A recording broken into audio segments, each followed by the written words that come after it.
is set 5. This may be a ruling by WECG, and it may not be Super's choice, and maybe Super said, you know what, I lost that game. Yeah. I dropped, but you know what, I would have GG'd anyways. And so. you know what, with only one Phoenix there to kill that Oracle, Oracles do actually have a lot of hit points. Like, he would have gotten a lot more probes, and he would have been even further behind than what we even saw. So it was going to be nearly impossible for Super to come back from that one regardless. And so we go to Game 5. Well, this is just what happens at WECG. We go to Game 5s and they're epic. So get ready, guys, for an epic Protoss versus Protoss here on Merry-Go-Round. Super versus Stats. Super drops out of the game, but can he get his wits together here? Because Stats now has all the momentum going into set number 5 here at the round of 8.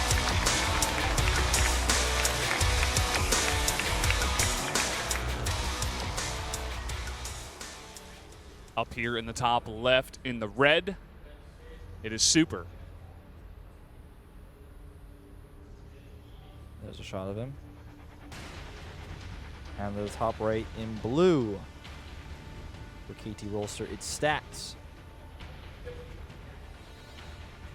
Taking that win there in game number 4.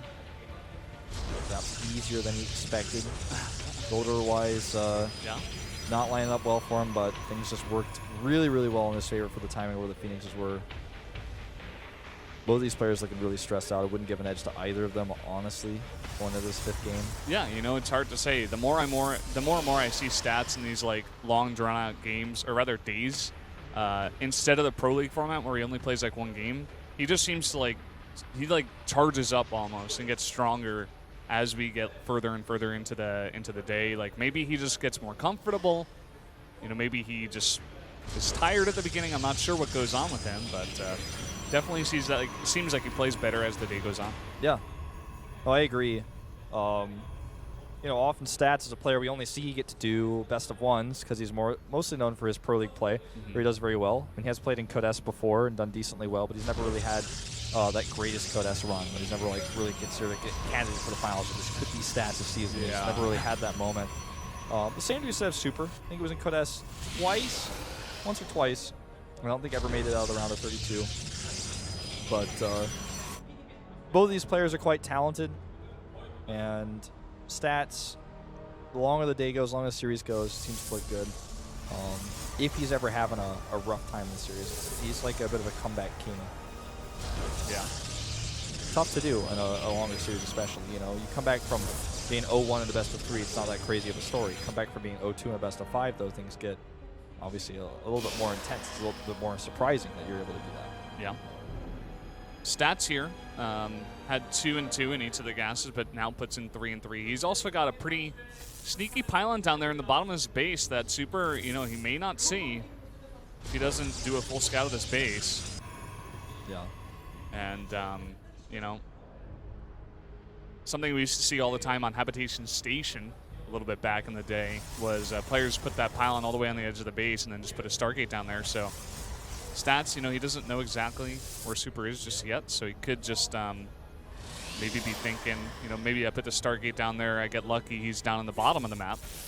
Well, he sees these 2 pylons, and he might have noted that the second pylon was a bit late. It's a bit odd. But for him, he's got no reason to believe there's a 3rd pylon. Look at the timing on that Twilight Council. Like, the second the probe is out of range, he, throws it down there. Yeah, he knows he needs to, too, because with that 3rd pylon that he made that quickly, kind of messes with his timing a little bit. But as it is, you know, it's a quick Twilight, totally unscouted, like you said. And let's see what he gets done with it. Super's going to go 3-gate. He's going to go back to his bread and butter build. He's already got 2 gateways on the way here. He's going to have 3 stalkers really quickly with that Mothership core. And we already see Stats out on the map trying to scout here, but he could get... that line of sight blocker, though. Oh, man. Now that's starting to hurt. That Stalker taking a lot of hit point damage. Has to run. Has to meet up with his other 2 stalkers on the way. Yeah. Okay, he's just going to loop around. And also, he doesn't know that his opponent's Mothership core is out there, so that comes into play here, too. Ooh, this is getting tense. 2 more gates on the way right now. 4 Stats. Just going to go ahead and start forcing little engagements here. Needs to be careful with that Mothership core. That high ground vision is everything with this. And, okay, 3 versus 2 now. And he, with that first warp and about to be ready, he's going to have so many stalkers he can use here in just a second. Probe needs to make a more forward warping point if he can. A forward pylon here. Nexus Cannon comes down, baits the Stalkers in a little bit. Those Stalkers, he loses one even. Yeah, that's because he took all those all those shield losses earlier. I'd have been a little bit more careful with that. It would have been a different story. He has to go Dark Shrine here, right? Because he just finished his own Twilight Council, and his opponent's Blink is way faster than his. But again, Stats gets a bit too cocky down the ramp. He's going to lose one of his own Stalkers. Does at least trade here. Now he needs to hide and cower behind this Mothership Core for a little bit longer until his own Blink is done. That was really scary there. Really, really scary. And look at this. Counter Pylon in the natural. Blocks that Nexus. And if I'm not mistaken, Super has a Twilight Council up, right? And he starts on Blink, but it's so late. Yeah, way, way late. And he might even get caught out here. 3 Stalkers coming in here. Super making a Zealot here even. Yeah, he wants to tank with that. He wants to get that vision so he can blink up. Not into a concave up here. Well, he can't even blink up because he doesn't have blink yet. I don't even know what he's thinking with that Zealot. I guess it just gives him vision so he can shoot upwards at least, but he's up against blink. And now he can get chased with a blink even in just a second here with another warp in. Patience here instead.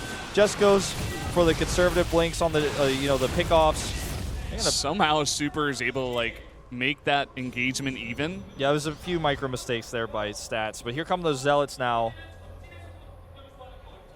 Well, Mothership Core is here. Can put down that Nexus Cannon. That he does. Will deflect those. Could even lead to just 2 wasted Zealots here. They're not really going to do much, and the Stalkers are going to be able to cut them off. Yep. Shouldn't lose more than shields on these Stalkers. Pylon will go down, which will actually supply block him. Ooh, Dark Shrine on the way here for Stats. TT dropping, Styling and flexing. We'll see, though, because he's taking a lot of losses here, and Counterblink is almost done. He can't be too cheeky with these Stalkers. He's really playing with fire here. Micro's good, though. Micro is very good. Gets that Mothership Core. That's huge. Yeah. Okay. Where's the Warp Prism? Look at this. Supply blocked. Yeah, Stats, he wasn't actually able to warp in anything because he's been supply blocked for so long. It makes 2 pylons now. And even with the Observer coming out, he's not going to be able to make a Warp Prism for a while, so he's just going to have to rely on those 2 pylons, I guess. Would have liked, honestly, Warp Prism here. Because this is going to be probably scouted and denied. Sending a Stalker down, he doesn't see the first pylon, but the other pylon, or that's actually just the probe. The other pylon is so far away. Yeah. He can't even afford to warp in yet. There he goes, first DT coming in here. All right, let's see what Super does, because he sees that probe, he might be thinking, oh, something's happening. Okay, he doesn't see, he doesn't notice. He's actually going to probably not notice this at all. I don't think he clicked or even saw anything near this. He has no idea. He has no detection back at home either. There's not going to be anything to end the game. He's going to sustain so many losses. Because when he moves across the map with, GG. GG immediately. And this time it was no DC. Stats, man, he makes the 3-2 comeback. Wow. You know, not what I expected going into this one. Super was looking so good. It was looking one-sided, but Stats, he makes it work. He charges up and he lays down the hammer later on in the series. 3 in a row there. That was a huge commitment to resources for one DT that won the game. He had this feeling that Super was going to be stuck in his Super mindset. Just so aggressive, so attacky. Probably not going to have an Observer. If he has a Robo, he's probably going to have Immortals. Maybe I can get some harassment done. But if he doesn't have any detection, I win the game because he's got this bigger Blink Stalker Force that would kill me if he had detection. But I can just warp in DTs to help defend. I've got my Nexus Cannon to hide behind as well. He won't be able to kill me fast enough. I'll just kill him at home. He'll never be able to get detection. And I mean, I suppose you could argue that maybe Super could have tried to proxy a Robo somewhere with a probe. We've seen comebacks like that before, but he didn't have any probes out on the map. He wasn't ready for that sort of situation. And honestly, I feel he was frustrated. So a warranted GG there. Yep, definitely. Well, with that one today, we do have TY and Stats moving on. 2 KT players together, high-fiving, moving on to the round of 4. Yeah. But, a bit unfortunate they will have to play against each other. Sure. But, it's a win for KT overall for representing Korea. As moving forward, there's really high chance of we seeing one of them. So here's our day results in full. We had Sejong go to Dark, and then we had TY take Deadwing and Catalan. Then went to game 4 on Merry-Go-Round. Dark's able to take that one as well. And an epic 40-minute long game on Foxtrot there, very back and forth. Insane game on that last one. That's the one I would recommend, you know, to all my friends. I recommend that you recommend it to all your friends, you guys out there. Well, you recommended recommendations. Yeah, I recommend everything, man. So, but yeah, definitely the best game of the series. Absolutely. So back and forth. And here, Super versus Stats. Super takes 2 pretty quick ones there, looking very dominant, but then Stats says no, charges up, takes Overgrowth, Deadwing, and Merry-Go-Round right in a row pretty quickly, and we'll move on to the round of 4. Yep, 3-0 victory there in a row for Stats. You know, just back-to-back, that comeback is pretty solid, and it's a very difficult thing to do. Super, I feel, being a bit predictable, and Stats really reading him well. Good preparation for this match. Tomorrow's matches, I feel, are way better than today's. Sora versus Zest in another PvP, and then Hero versus Byung in a PvT. So yeah, it's like, what more could you ask for? Really, yeah, it's like exactly.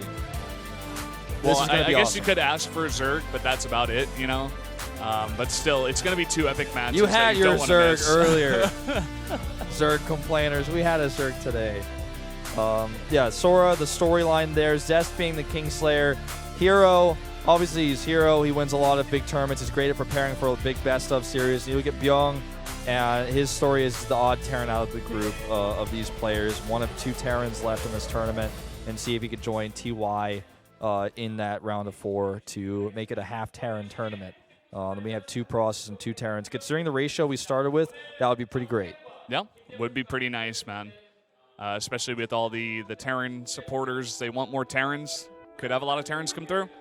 Well, guys, we'll see you tomorrow at the same time, 6 p.m. Korean Standard. That's about 2 hours and 45 minutes before now. And you can follow the 2 of us on Twitter, Brendan Valdez and Proxy Wolf, and we'll see you tomorrow.